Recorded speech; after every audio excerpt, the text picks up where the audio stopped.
السلام علیکم ورحمۃ اللہ وبرکاتہ۔ میں ایک دن بیٹھا اپنے تصور میں قیامت کی سیر کر رہا تھا۔ میں دیکھ رہا تھا کہ لوگ ادھر سے ادھر بھاگ رہے ہیں۔ میں دیکھ رہا تھا کہ کوئی کسی کا پرسان حال نہیں ہے۔ مجھے نظر آ رہا تھا کہ لوگ پسینوں میں شرابور ہیں۔ سورج بہت ہی قریب سے قریب تر آ چکا ہے اور اپنے شعلے برسا رہا ہے۔ کہیں کوئی درخت نہیں جس کے سائے میں پناہ لی جا سکے، کہیں کوئی چھت نہیں جس کے نیچے آدمی تھوڑی دیر کے لیے چھپ سکے۔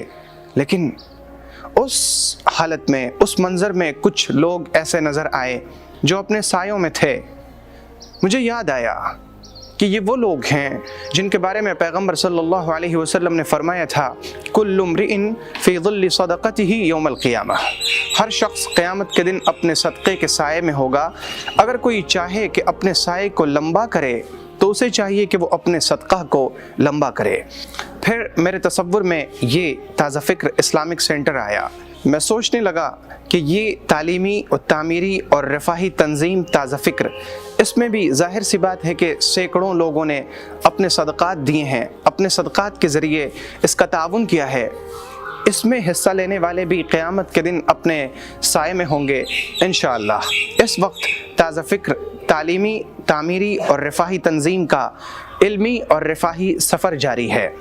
علمی سفر کے حوالے سے میں عرض کر دوں کہ لڑکوں کے مدرسے میں صرف اس سال 10 لڑکے حافظ ہوئے ہیں، اور لڑکیوں کے مدرسے میں اس وقت 14 بچیاں حفظ قرآن کی دولت سے مالا مال ہو رہی ہیں۔ اور آپ جانتے ہیں کہ یہاں سے بیواؤں کے لیے وظیفوں کا، یتیموں کے لیے کفالت کا، غریبوں اور محتاجوں کے لیے علاج، معالجے، راشن اور ساتھ ساتھ مستقل طور پر پانی کا انتظام کیا جاتا ہے۔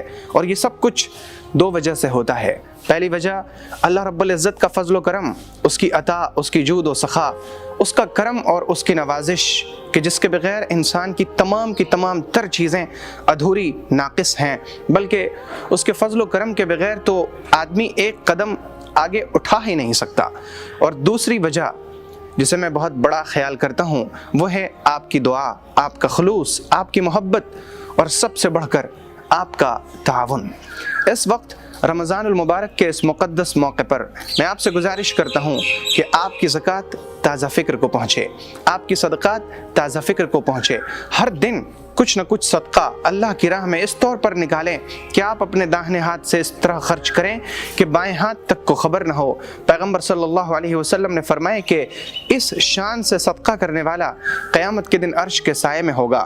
سو عرش کا سایہ پانے کے لیے، قیامت کے دن اپنا سایہ تیار رکھنے کے لیے اس تازہ فکر تعلیمی، تعمیری اور رفاہی تنظیم کی تعمیر اور ترقی میں اپنے تعاون کے ساتھ حصہ لیجئے، اپنی طرف سے حصہ لیجئے اور اپنے اہل و عیال، رشتہ داروں کی طرف سے حصہ لیجئے۔ تعاون کی بہت سی شکلیں ہو سکتی ہیں۔ آپ یہاں کے لیے کتابیں وقف کر سکتے ہیں، کمپیوٹر دے سکتے ہیں، سلائی مشین دے سکتے ہیں، یہاں کی تعمیرات میں حصہ لے سکتے ہیں، یہاں کے بچوں کی کفالت کر سکتے ہیں، یتیم بچوں کی، غریب بچوں اور بچیوں کی کفالت کر سکتے ہیں، یعنی اپنے خرچ سے ان کو تعلیم میں آگے بڑھا سکتے ہیں۔ اور اس کے علاوہ ضروریات زندگی میں سے جو آپ کو میسر آئے، آپ اس کے ذریعے تازہ فکر تعلیمی، تعمیری اور رفاہی تنظیم کا تعاون کر سکتے ہیں۔ حصہ لیجئے، اپنی طرف سے، اپنے والدین کی طرف سے، مرحومین کی طرف سے، رشتہ دار، اعزاء، اقرباء، دوستوں کی طرف سے، اور صرف اس پیغام کو اپنے آپ تک نہ رکھیں، جہاں تک ہو سکے اسے دوسروں تک پہنچائیں، کیونکہ اگر آپ کی وجہ سے کسی شخص نے صدقہ کیا تو بے شک اس کے صدقے میں آپ کا بھی حصہ ہوگا، اور اس کے حصے میں کوئی کمی نہیں کی جائے گی۔ الدال علی الخیر کفاعلہ، نیکی کی راہ دکھانے والا ایسا ہے جیسے خود نیکی کرنے والا۔